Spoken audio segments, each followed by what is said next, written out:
Generally, it's been pretty good. In the beginning, there was a lot of upset from people who weren't aware that we were reducing our frequency of publication and thought that we were just missing deliveries. Then once they realized we weren't just missing deliveries, that we weren't going to be publishing as often, they were upset about that. That, by the way, I take as a compliment, because if you're mad because you're not going to get it as often, it means you want it.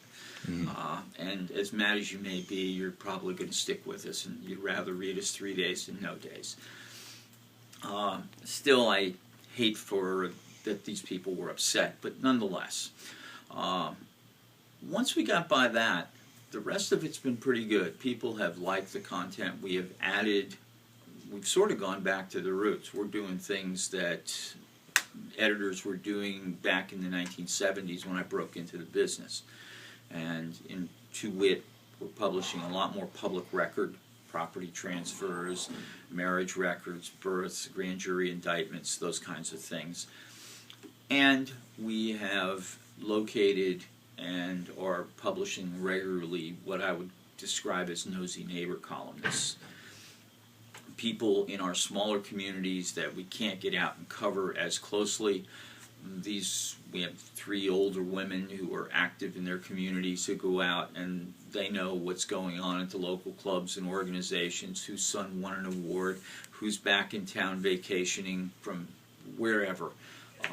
And we have gotten tremendous positive response to adding those columns. So overall, I think the reaction has been very positive. The other evidence of that there's a positive reaction in the community, I think, is that if you look at our ad counts, they're way up. We've got, before we launched this, we had a SWAT team come in and do some selling, and they sold contracts. They sold a bunch of contracts to people who had never advertised with us before.